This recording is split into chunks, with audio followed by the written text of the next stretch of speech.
$1.3 trillion in 3 months. That is a monstrous quarter. It is a mirage, Nate. You're looking at a K-shaped recovery where a few rich buyers just bought massive toys. The volume is totally distorted by Megadeals. Distorted or not, Sullivan and Cromwell touched over 540 billion of it. Imagine those billable hours.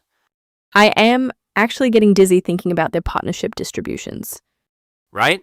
But the real drama is hiding in the software sector. AI is forcing some brutal valuation resets, and we need to look at who is quietly bleeding. The rundown. $1.3 trillion in a single quarter. I don't care how many times Tom Miles at Morgan Stanley says companies are just pressing forward despite the volatility. That number is completely unhinged. It is a massive volume, but look who is actually cashing the checks. Sullivan and Cromwell took 35.4% of the legal advisory market share. They touched over $540 billion in announced deals. Absolutely insane. The partner distributions over there are going to buy a lot of Hampton's real estate this summer. It is entirely driven by Megadeals.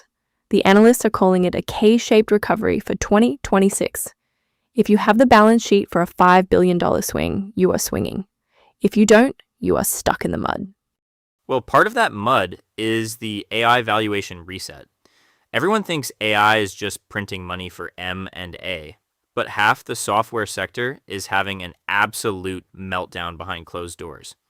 You have disruptive tech totally destroying traditional SaaS multiples. See, I completely disagree with the doom and gloom narrative there. Yes, legacy software is taking a haircut, but look at the data center acquisitions. That is where the actual capital is flowing. It is not a meltdown, it is just a reallocation of capital from software to hard infrastructure. Tell that to the founders watching their pitch decks get laughed out of the room right now. Anyway, moving to the rundown, Gilead Sciences is officially dragging out the Arcellx deal. They just extended the tender offer. $115 a share in cash, plus a $5 contingent value right. And you know how I feel about CVRs. They are the IOU written on a cocktail napkin of the pharma world. Exactly. If you have to staple a lottery ticket to your term sheet to get shareholders to buy it, maybe your core valuation is just off. We will watch the expiration window to see if anyone actually takes the bait. Meanwhile, in energy, Antin Infrastructure Partners is taking Sapphire Gas Solutions off Apollo's hands. Classic pass the parcel between private equity funds. And Align Capital Partners just backed a $405 million recapitalization for Proceed. My favorite under the radar deal of the week, though, is Colombian fintech Tpaga buying MYMOID from Beka Finance. Just a clean, smart cross-border play for payment infrastructure in Spain. No AI buzzwords needed. Give them time. They will add .ai to the domain by next quarter. Fair. Speaking of aggressive roll-ups, Harbor IT is hunting for managed service providers right now. They want anything in cybersecurity with over 10 million in recurring revenue, which actually ties perfectly into the private equity buyout spree we need to talk about next. The big one. $1.3 trillion in 3 months. I had to refresh my terminal twice this morning because I thought someone fat-fingered a zero. I checked the underlying data myself. Q1 was an absolute monster. But what blows my mind isn't just the aggregate number. It's who is hoarding all the legal fees. Sullivan and Cromwell. Over $540 billion in announced deals. They captured 35.4% of the global market share. 35%. That's absurd. In a highly fragmented legal market, one firm touched more than a third of the deal volume. My old banking buddies are definitely crying into their fleece vests thinking about those legal fees. But that's exactly voices. Tom Miles over at Morgan Stanley is out there saying companies are just pressing forward with long-term strategy right now, ignoring the geopolitical noise, ignoring the energy volatility. I read that note, and honestly, it feels a little rosy. Yes, we just hit $1.3 trillion in the first quarter, record-breaking. But market analysts are calling this a K-shaped recovery for a reason. Because the big boys are eating everyone else's lunch. Exactly. The top arm of that K is pure Megadeals. Anything over $5 billion is flying.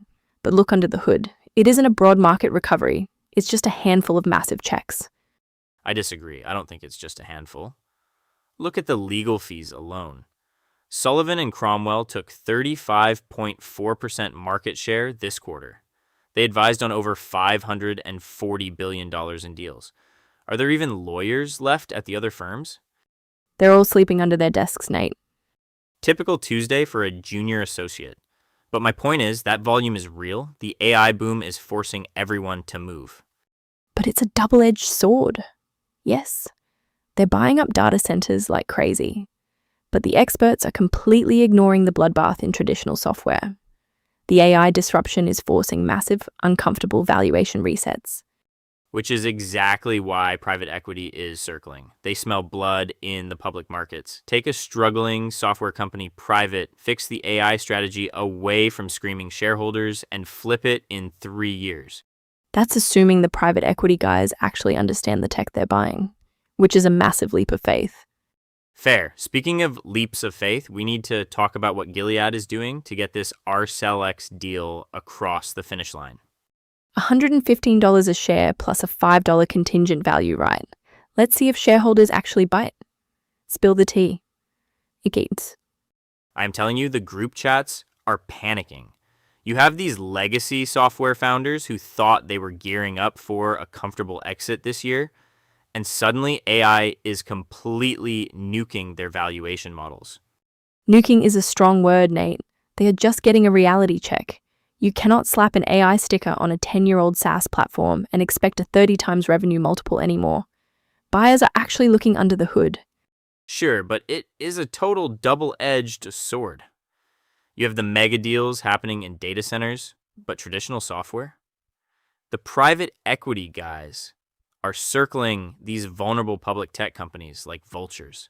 They want to take them private just so they can do the dirty work of pivoting to AI without public shareholders screaming at them every earnings call. I mean, I would scream too if I saw those capital expenditures, but I actually think the panic is overblown. Tom Miles over at Morgan Stanley pointed out that companies are pushing forward with M&A anyway. It is long-term strategy, not just reacting to whatever the latest language model did this week. Spoken like someone who has not had to tell a founder their life's work is suddenly worth half of what it was yesterday. The banker in me feels their pain. I'm just looking at the data. We just had a $1.3 trillion quarter. A K-shaped recovery means the well-capitalized buyers are still writing massive checks for anything over $5 billion. Sullivan Cromwell did not capture 35% market share by sitting around crying about software multiples. Fair. S&C absolutely feasted this quarter. $540 billion in deals is absurd. But speaking of writing checks, are we going to talk about Gilead sweetening the pot for Arcellx? Oh, we have to. $115 a share in cash plus a $5 CVR?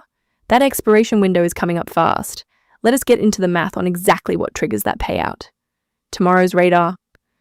I am keeping my eyes glued to the Gilead tender offer for Arcellx tomorrow. The window expires, and I want to see if that $5 CVR sweetener actually worked. $115 a share in cash plus the CVR? Shareholders are absolutely biting. You do not walk away from that premium. Oh, come on. Since when do we trust a contingent value, right? It is just a corporate IOU wrapped in a prayer.